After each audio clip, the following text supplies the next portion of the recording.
UN Peacebuilding next on International Focus. The Institute of World Affairs at UWM and Milwaukee Public Television present International Focus, a global magazine linking Wisconsin and the world.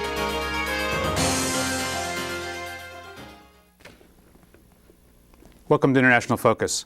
I'm Robert Ricigliano, Director of the Institute of World Affairs at UWM. Many observers consider the most significant outcome of the United Nations reform process to be the Peacebuilding Commission. The purpose of this new entity is to help countries emerging from conflict avoid sliding back into violence. The Commission will assist in managing the transition from war to peace by focusing on reconstruction and institution building. Will this new body provide much-needed oversight and continuity in areas such as the prevention of armed conflict and the promotion of post-conflict stability? More generally, what is the UN's role in promoting peace and security in an era when the United States and others increasingly display a willingness to act unilaterally? To help us explore these critical issues, we're very pleased to be joined by Ambassador Augustine Mahiga, the Republic of Tanzania's Permanent Representative to the United Nations and co-chair of the UN Peacebuilding Commission. Ambassador Mahiga has served in diplomatic posts in Asia, Africa, Europe, and North America. He holds a doctorate degree in international relations and has also served as a university instructor. Ambassador Mahiga, welcome to International Focus. Thank you very much. And thank you for being here in Milwaukee. I appreciate it. I wonder if you could start us off by helping us understand why was the Commission set up? And what was the problem the Commission was trying to solve? The Peacebuilding Commission must be seen against the background of the United Nations' effort to reform itself by addressing old problems and coming up with new ideas. The Peacebuilding Commission is those ideas and institutions which are a product of this reform process. We must understand the peacemaking exercise and mandate of the United Nations, which begins with negotiating peace where there is conflict, followed by peacekeeping missions, which may take the form or normally take the form of military deployment, but also deployment of civilians to help a country emerging from conflict build institutions of governance and administration. The Peacebuilding Commission will fill an important gap that has emerged in this continuum of peacemaking, peacekeeping, and the entire transition to sustainable peace. Sorry, Ambassador Mahiga, can you just take one step back before we finish that thought about what's the difference between peacemaking and peacekeeping and peace building? Peacemaking is the whole process of negotiating and diplomatic initiatives of mediation through diplomatic channels where there is a conflict, all peaceful efforts to try to resolve those conflicts and eventually end up with a peace agreement where there's been an armed conflict. After peace agreement, there is a need to deploy troops to maintain the ceasefire and the peace agreement that has been hammered out. And that is what takes the form of military presence as well as civilian presence to build institutions to stabilize the peace. But that is not enough. Experience has shown that after the deployment of peacekeeping missions, it may take up to 5 years, then the United Nations pulls out. Experience has shown that 5 years down the road, the peace that was carefully crafted and nurtured by the peacekeeping presence lapses back into conflict. Now the question is, something went wrong or something was not complete during the entire process from the peace agreement through the peacekeeping phase. And the United Nations, learning from its experiences, has found the necessity of having a new institution or a new entity, as you describe it, that would supplement the work of peacekeeping missions and continue the work of coordinating response and focusing international attention to countries that are emerging from conflict, which need relief assistance, which need institution building and reconstruction in the area of socio-economic sectors, but also to stabilize the peace that was carefully and odiously negotiated and nurtured through the peacekeeping process.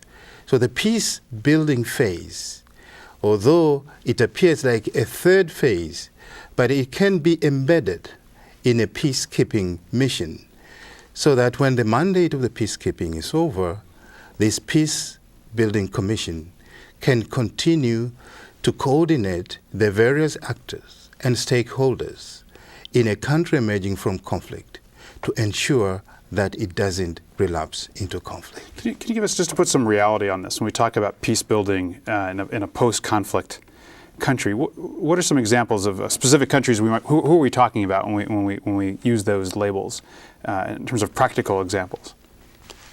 There are several countries which can qualify to be under the Peace Building Commission advice and attention. For example, Sierra Leone, where the classical peacekeeping mission has been completed after 5 years.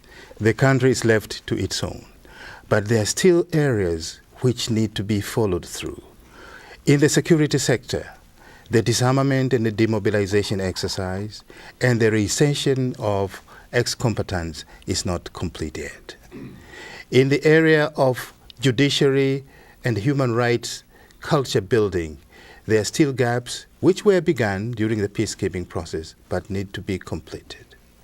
In the areas of economic and social reconstruction, there are armies of unemployed young people. There are the ex-combatants whose arms have been taken away, but a new livelihood has to be created. There is need to lay down strategies and policies that would attract foreign investors to this war-ravaged country. There is also the crucial need of capacitating the government or the state to be able to govern throughout the country, to have bureaucracies that are competent, honest, transparent, to have judiciary that would address grievances and promote reconciliation of a country that has gone through bitter rivalry and tension and animosities in society. But above all, there is the need for a government to continue up to the next phase where it can confidently organize democratic elections and have another government that is chosen by the people without competing factions that normally tend to tear apart countries and revert to conflict. It is a simultaneous process of many factors that must be coordinated. The Peace Building Commission is not going to be operational. It will be an advisory body, it will be a coordinating body, and it will be catalyzed for mobilizing resources. Normally, in a post-conflict situation, there are many actors. There is, of course, the United Nations. Mm-hmm. In some of the peacekeeping missions, these missions have been integrated missions, which have both military and civilian components. But there are other actors as well, like bilateral donors, multilateral institutions like the World Bank, the International Monetary Fund, the European Union, the African Development Bank. They have their own different agendas and strategies, but they need to be coordinated. And this will be one of the functions of the Peace Building Commission under the auspices of the United Nations, to point out to gaps, to call for timely intervention when needed. The Peace Building Commission will also have a peace building fund administered by the Secretary General in New York. This would be able to mobilize resources for quick intervention while the other stakeholders and players come in the scene. It is not only advisory, coordinating, and catalyzing, but it's also a way of helping the country emerging from conflict put together strategies that are coherent and that are focused in order to meet the needs of an emerging country in the multi-dimensions and sectors which are needed to put a country on a stable path and trajectory. It seems like this is analogous to, the Peace Building Commission is analogous to sort of being the orchestra conductor, I guess. I mean, you have all these different functions happening And is there right now anyone, whether it's the UN or anywhere else, who's sort of saying, looking at the whole picture and making sure what's being done is happening? That what has been the missing link. There hasn't been that orchestra conductor. And sometimes some actors don't want to be coordinated. But really, coordination does not necessarily mean subordination. It is bringing together actors, well-intentioned actors, with their respective mandate to respond and to intervene in a coherent and productive way. And this is what the peace building will be doing. Because from experience, this is what has been missing. A lot of resources have been thrown into post-conflict situations, starting with relief, like the return of refugees, resettlement of internally displaced persons, trying to build civil society, trying to promote reconciliation, to build the institution of governance, but done in ad hoc way and in different directions. The Peace Building Commission will try to focus, coordinate, and maintain international attention to these countries until such a time that it is confident that the country can be on its own. Of course, criteria and benchmarks will have to be decided upon when it can be decided in a consensual way that a country has actually pulled out of the dangers that normally pull back these countries back into conflict, even after peacekeeping operations and well-intentioned intervention by many actors, but still there are vital gaps that continue to draw back this country. We've got a couple minutes before our break. I'm wondering if you could give us a kind of a sketch of who is the Peace Building Commission. Who will make up this commission? Now that is very important, and that is why it gives the Peace Building Commission an outlook and mandate that will bring in all the stakeholders. It will consist of 31 members, 7 from the Security Council, because the Security Council is the primary author and authorizer of peacekeeping missions. It will have another 7 members from the Economic and Social Council of the United Nations, which primarily deals with economic and social issues. It will have another 7 members from the General Assembly, bearing in mind the geographical representation of all the members who may not have come from the Security Council or the Economic and Social Council. But on top of those 7 from the 3 main organs of the United Nations, there'll be 5 representatives from the 5 top financial contributors to the United Nations. Contributors from assessed contribution and voluntary funds, and also from the 5 top troop providers to United Nations peacekeeping operations, include police and civilian personnel. This is in the process of being formalized now. The Security Council has already elected 7, and in the course of next week, the ECOSOC, that's the Economic and Social Council, would be electing the other 7. And in the course of the month of March, we hope the 31 members will be in place representing the various countries, and the Peace Building Commission will become operational. Great. We're just about at our break. We'll be back in just a moment here at International Focus and continue talking about the new Peace Building Commission. We'll see you in a moment on International Focus. The Institute of World Affairs presents our community with a range of public programs relating to global issues, U.S. foreign policy, and the world economy. For more information about the Institute of World Affairs, call 414-229-3220 or visit our website at www.iwa.uwm.edu.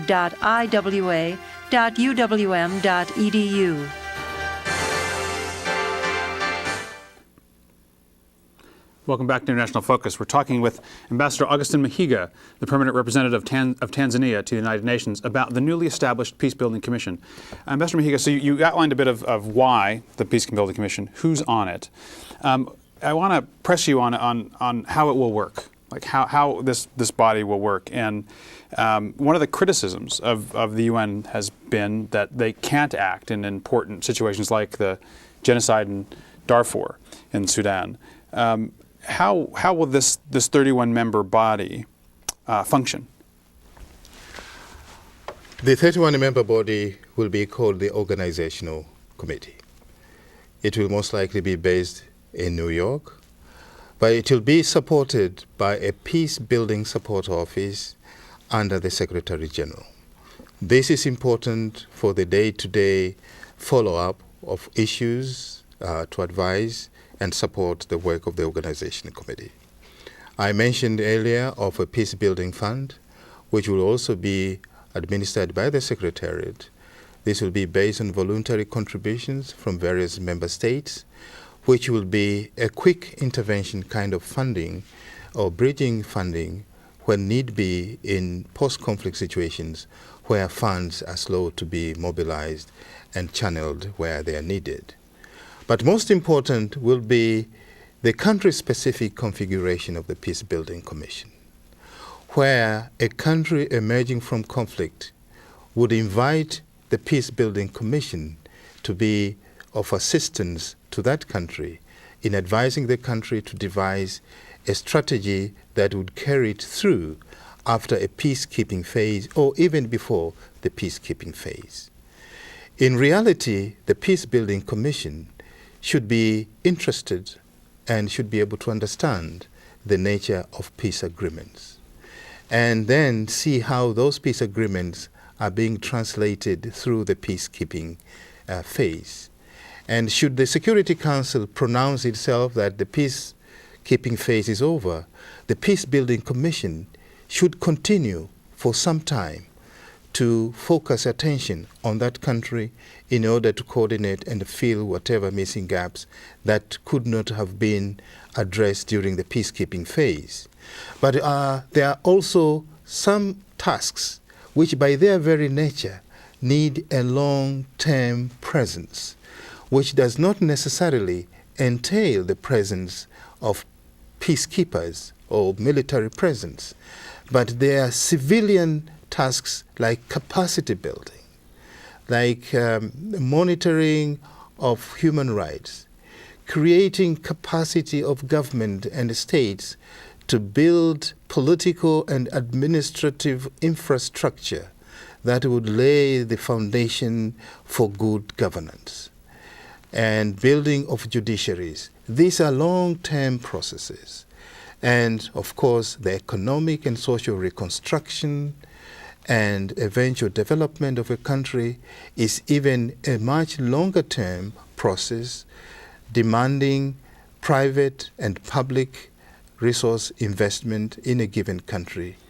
And that is where the Peace-Building Commission will be of some help. I would say one of the criticisms, say, of the UN in relation to, say, the genocide in Darfur has been they can't pass a resolution. How is the Commission going to be different than that? I mean, will they operate by passing resolutions, or will it be this more kind of quiet conversation and analysis that you've been describing?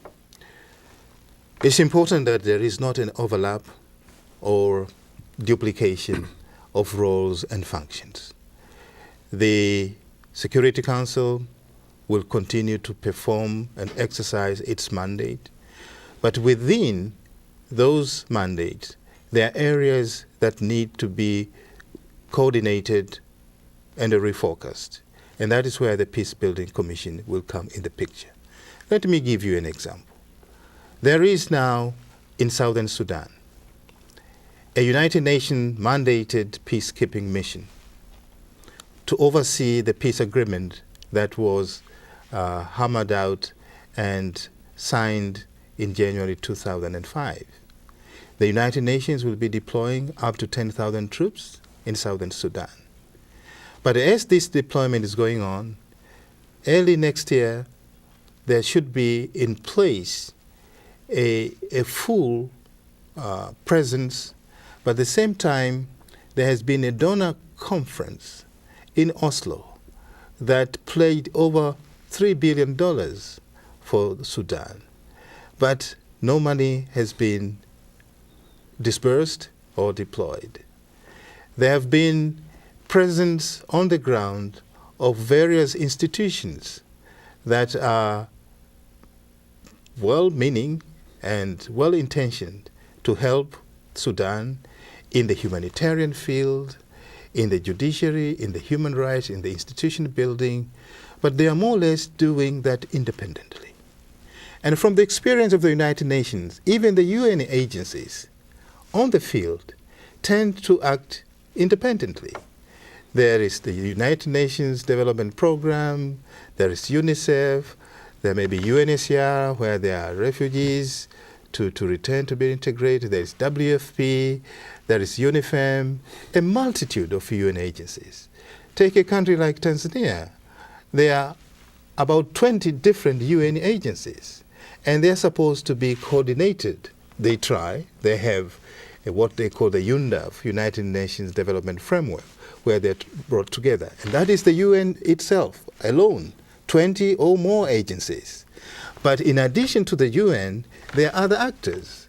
There are development agencies like NORAD, DANIDA, United States Development Agency, there is the World Bank, there is the International Monetary Fund, there is the African Development Bank, there are regional organizations like, say, the East African Community or SADC, and there are many programs which need to be coordinated. This is what the Peace Building Commission at the country level will be doing, to bring together the different actors with their resources and different mandates, to establish priorities where attention should be and where resources should be directed, to complement and reinforce each other, and to call upon additional resources where need be, to remind prospective donors and pledges that have been made to come in a timely manner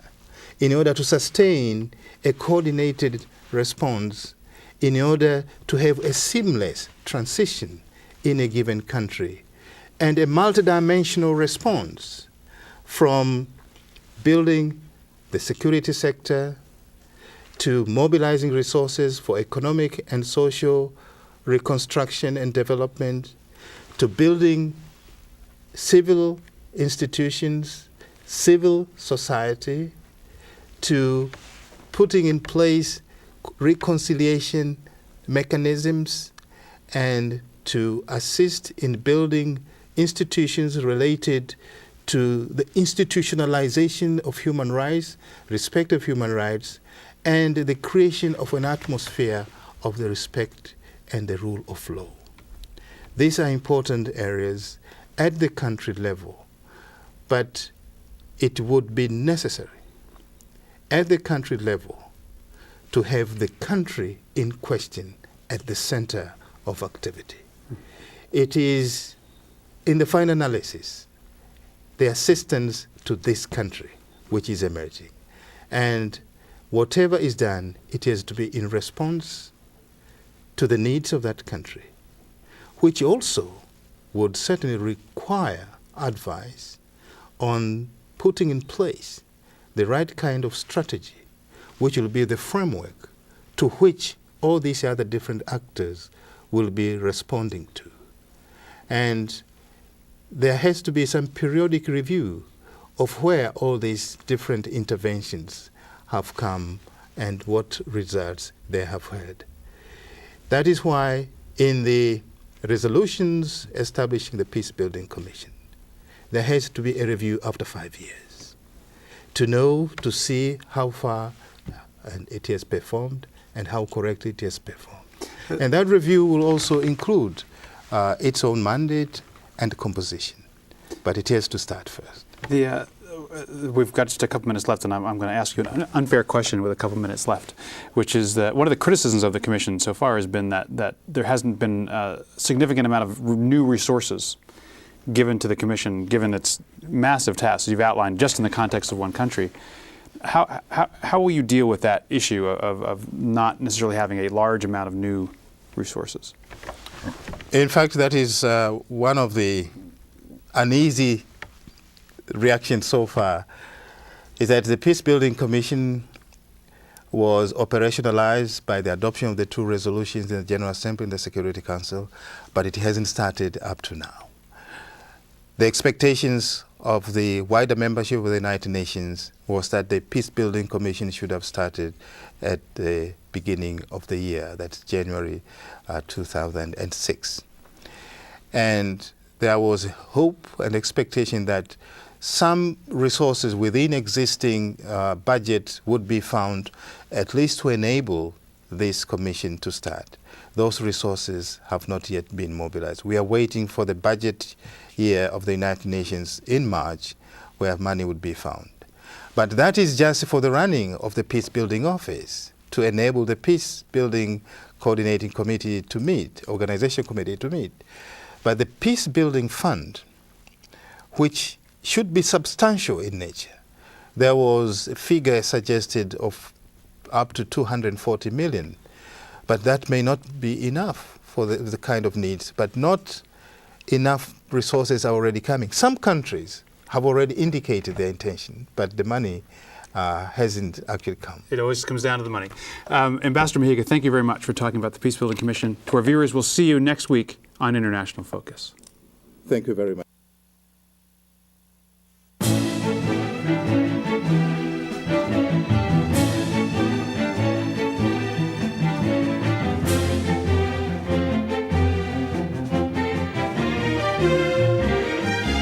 For information about the Institute of World Affairs and its many programs, or to become a member of the Institute, call 414-229-3220 or visit us at our website.